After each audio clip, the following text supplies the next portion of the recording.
Paul to the Romans, brothers and sisters, owe nothing to anyone except to love one another. For the one who loves another has fulfilled the law.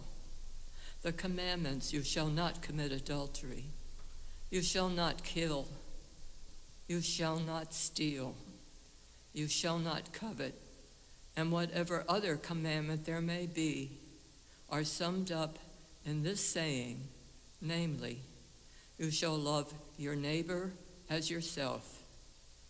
Love does no evil to the neighbor. Hence, love is the fulfillment of the law. The word of the Lord.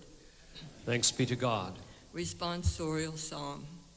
Blessed the man who is gracious and lends to those in need. Blessed the man who is gracious and lends to those in need.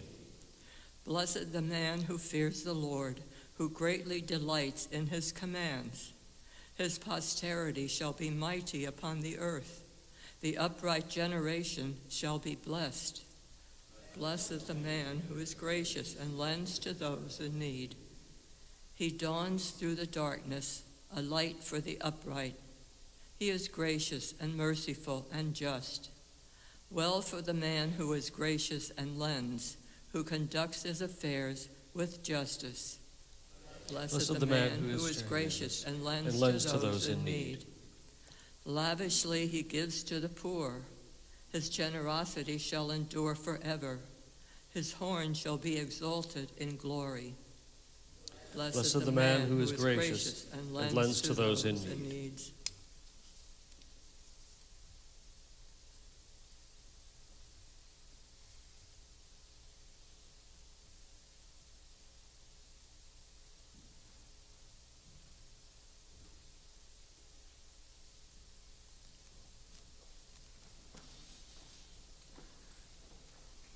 Alleluia, alleluia, alleluia, alleluia, alleluia, alleluia.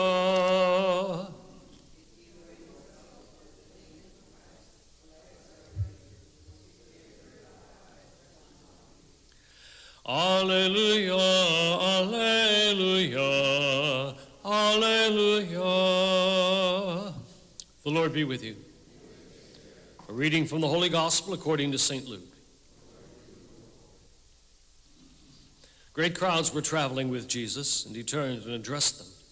If anyone comes to me without hating his father and mother, wife and children, brothers and sisters, even his own life, he cannot be my disciple. Whoever does not carry his own cross and come after me cannot be my disciple. Which of you, wishing to construct a tower, does not sit down first and calculate the cost to see if there is enough for its completion? Otherwise, after laying the foundation and finding himself unable to finish the work, onlookers should laugh at him and say, "This one began to build, but did not have the resources to finish." Or what king, marching into battle, would not first sit down and decide whether with 10,000 troops he can successfully oppose another king advancing upon him with 20,000? But if not, while he is still far away, he will send a delegation to ask for peace terms. In the same way, every one of you who does not renounce all his possessions cannot be my disciple. The Gospel of the Lord.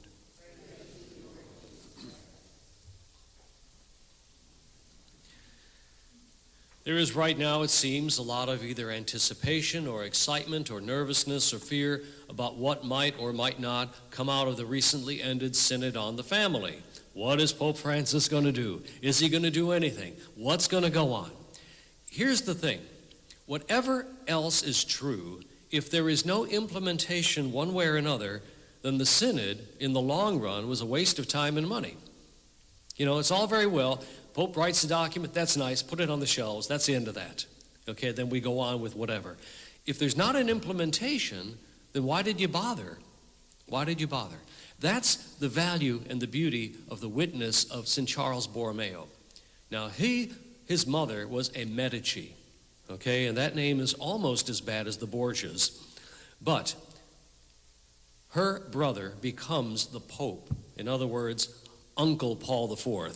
okay? Uncle Paul exhibits, as everybody did in those days, a great tendency toward nepotism. He makes his nephew, that's what nepotism is, okay? He makes his nephew a cardinal at age 21 as a layperson.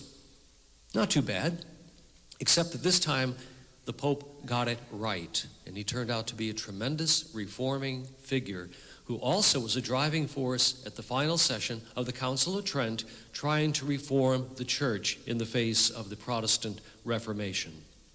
And so when he becomes effectively, he was named earlier, but now effectively the Cardinal Archbishop of Milan, he puts the decrees, the reforming decrees of the Council of Trent into practice. And most especially, he insisted on reform in the personal lives of the bishops. Why? Because he understood that with the bishops and the Pope, there was an awful lot of the origin of a lot of the abuses that the Protestants were reacting against. Most especially, versions of simony, okay? Buying and selling of offices and things like that, so that you would have bishops, not uncommonly, who might have 4 or 5 different dioceses. They'd only live in one. They'd hire out people like serfs to manage the diocese for them, and they get all the extra income. And how did you get that privilege? Because it's against canon law. Well, the Pope can dispense with the law, you see, okay? How do you encourage the Pope to dispense with laws like that? Well, you know, that's how it goes. That's how it went, and Charles Borromeo said, that's where it's going to stop. That is where it's going to stop. We are going to reform the church according to these documents. We are going to make the church what God in Jesus Christ wants it to be. Needless to say, there were a lot of people that were not happy with Charles Borromeo. He was cutting into their income. Tough. Tough. He personally lived everything he tried to impose, so to speak, with his teaching. Every bit of it, including trying to feed during the plague as many as 60,000 people a day in Milan. So we can give thanks to God for the power of his witness, the strength of his commitment to Christ and to reform. And may we also be open to the different ways in which we are asked to be reformed in our hearts today. Let us stand and pray.